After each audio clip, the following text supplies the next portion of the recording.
There is a lie that money tells you at every single level of wealth. And the terrifying part is that it's a different lie each time. At 0, the lie is you need more. At 1,000,000, the lie is you've made it. At 100,000,000, the lie is none of this changes who you are. Every single one of those is false. And today we're going to walk through exactly why, level by level, using real financial mechanics, not motivational fluff. This isn't a story about one person's bank account. This is an autopsy of the lies wealth tells and how to stop believing them before they cost you years of your life. Let's start at the bottom, because that's where the biggest lie lives, hiding in plain sight. Picture a diner at 2 a.m., the kind with vinyl booths and a menu that hasn't changed since 1994. A line cook just finished a double shift. He orders the cheapest thing on the menu, not because he's starving, but because ordering the $4 item instead of the $9 item feels like the only decision he's allowed to make that day. Here's the part nobody tells you. That decision, multiplied by thousands of small decisions like it, is not weakness. It's a nervous system doing exactly what it evolved to do. Scarcity doesn't just empty your wallet, it narrows your vision, a phenomenon researchers call tunneling. Princeton economist Eldar Shafir and Harvard's Sendil Mullainathan proved this with sugarcane farmers in India. The same farmers scored measurably lower on cognitive tests before harvest. When money was tight, then after harvest, when it wasn't. Same brain, same person, different bank balance, different intelligence on paper. That's not a metaphor, that's a measured, replicated drop in fluid intelligence caused by financial stress alone. So the lie at 0 isn't you're bad with money. The lie is that willpower is the variable. It was never willpower. It was bandwidth, and scarcity eats bandwidth before you even open your wallet. Now, here's where it gets interesting, because the way out of that tunnel isn't what most people assume. It's not a windfall, it's not a lottery ticket, it's not even, contrary to popular belief, a raise. Studies on lottery winners are almost comically consistent. Within 3 to 5 years, a huge share of large winners return to roughly the same net worth they started with. A sudden injection of money doesn't rewire the tunnel, it just refills it temporarily. What actually changes the trajectory is what behavioral economists call slack, a buffer so small it feels almost insulting. Just a few $100s of true, untouchable slack is enough to pull a brain out of tunnel vision, because the very next emergency stops being a catastrophe and starts being a Tuesday. This is why the smartest advice for someone standing at 0 is never invest aggressively. It's build an ugly, boring, unsexy cash buffer first, because you cannot think your way to wealth while your amygdala is running the meeting. Let's jump forward, because the next lie shows up right when things start improving, and it's sneakier than the first one. Think of a poker player who's just won their first real tournament. Not life-changing money, maybe $8,000, but it's the first time they've ever beaten the table. The dangerous thought that creeps in isn't greed, it's identity. I'm good at this now. Poker players call the inevitable correction that follows variance, but what's really happening is statistical regression to the mean dressed up as a personal narrative. The same thing happens with early investors, early savers, early side hustlers. The first win gets misfiled as skill when it was often 60% timing and luck. This matters because the story you tell yourself about your first win determines how you handle your first loss. If you think you're a genius, the first real loss feels like a personal collapse. If you understand it was probability doing its job, the first loss is just data. This is the second lie, that early success is proof of mastery. It's not proof of mastery, it's proof you were in the game long enough for variance to smile at you once. Now, the middle stretch. This is the part almost nobody talks about, honestly, because it's the least cinematic chapter of the whole story. Imagine a mid-career pharmacist, stable job, solid income, maxing out a 401k exactly like every finance blog told her to. 15 years in, she runs the math on a retirement calculator for the first time. Genuinely, not casually. The number at the end is fine. It is not exciting. It will not buy her the life she quietly pictured at 25. This is what I'd call the competence trap, and it's different from what happens at 0. At 0, the problem is bandwidth. In the middle, the problem is a ceiling built entirely out of good behavior.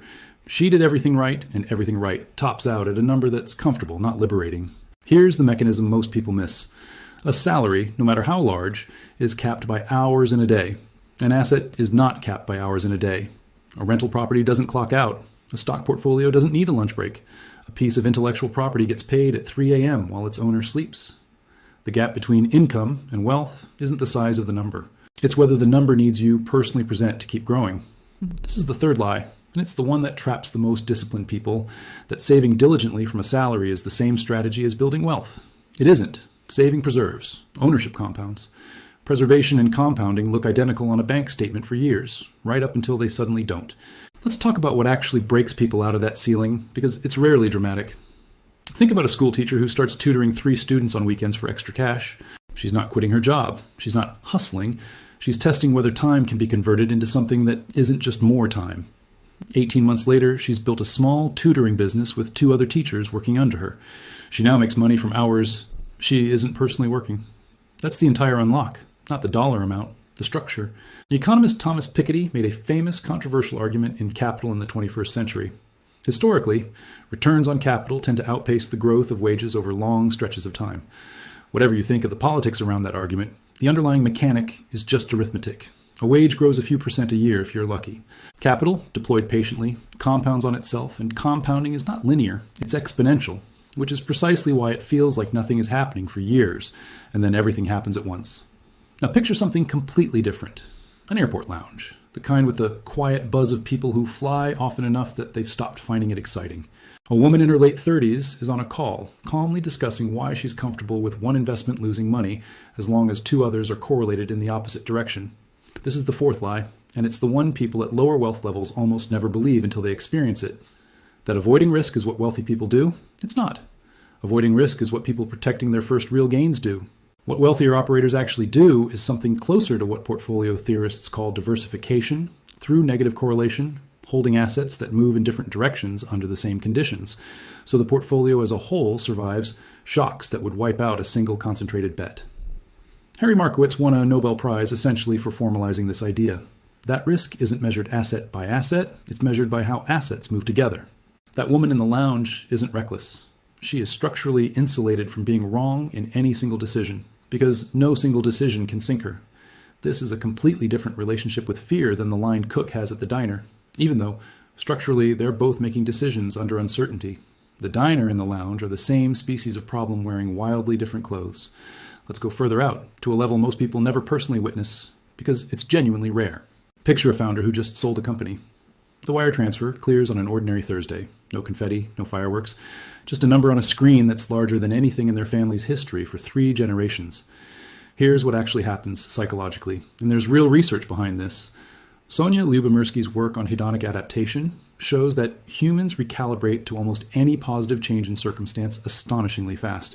Major lottery winners, on average, aren't measurably happier than non-winners within about a year. That founder feels the surge for maybe a weekend. By Monday, their brain has already quietly reset the baseline and started asking a new, uncomfortable question. Okay, but what now? This is the 5th lie, and it might be the cruelest one. That arrival is a destination. It isn't. Arrival is just the moment the goalposts get expensive enough that most people stop admitting they moved. At $50,000, the goalpost was get out of debt. At $500,000, it was never worry about rent. At $5 million, it becomes make sure the next generation doesn't have to worry either, which, structurally, is a goalpost with no visible edge. So what happens to the people who keep going past that point, the ones who don't stall out at enough? Something genuinely strange happens to their relationship with time. Think of an old family vineyard, the kind passed down for 4 generations, and where the person currently running it plants trees they will never personally see reach full maturity. That's not sentimentality. That's a completely different unit of measurement. Most financial decisions in a normal life get measured in months or a handful of years. At extreme levels of accumulated wealth, decisions start getting measured in decades, sometimes generations, because the money itself has outlived the urgency that used to attach to it. This is where family offices, dynasty trusts, and multi-generational structures come from, not greed, but an attempt to build something that survives the mortality of the person who built it.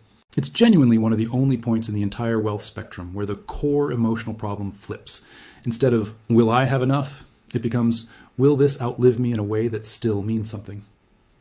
And here's the part that ties every single one of these levels together, from the diner to the vineyard.